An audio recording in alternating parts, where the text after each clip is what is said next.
Look.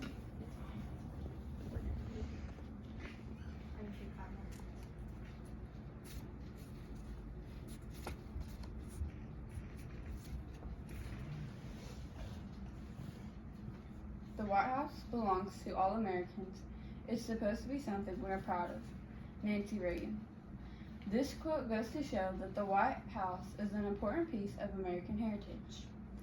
The White House is an important symbol of American history because it has shown perseverance, just like the country itself has continued to expand and persevere on its own. For the past few days, I have been researching about the White House and what it stands for.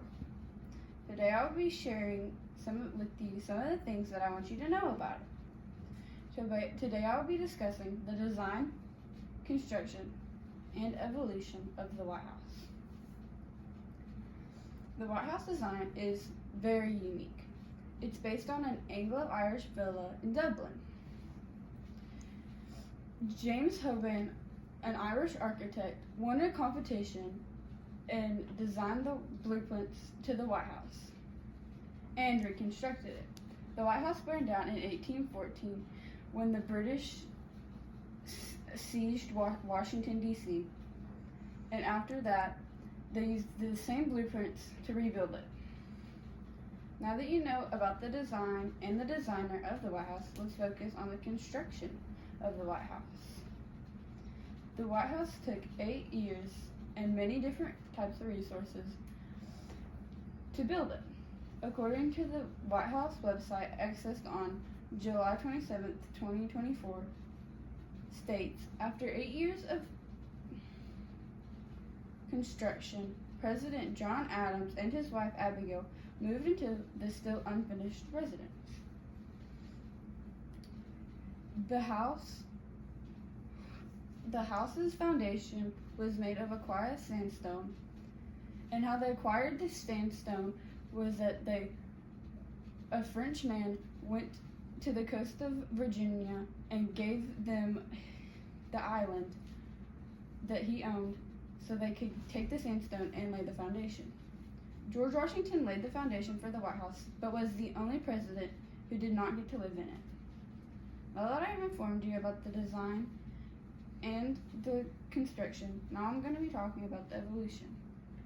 Expanding the White House, according to the history website of March 11, 2015, states Thomas Jefferson had an architect, Benjamin Latrobe, who added two water closets and a terrace pavilion.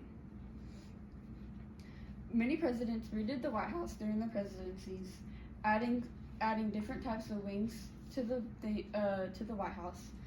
There's also tennis courts, basketball courts, an inside swimming pool, bowling alley, and gardens and terraces. Now that I've informed you about the design, construction, evolution of the White House that still stands today, I believe it stands for everything our country has overcome in its past few years of independence.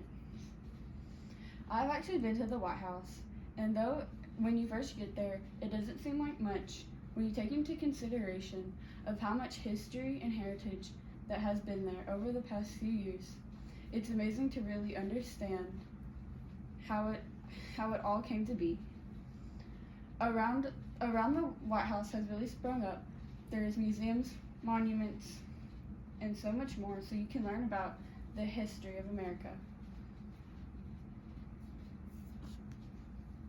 The White House belongs to all Americans. It's supposed to be something we are proud of. Nancy Reagan.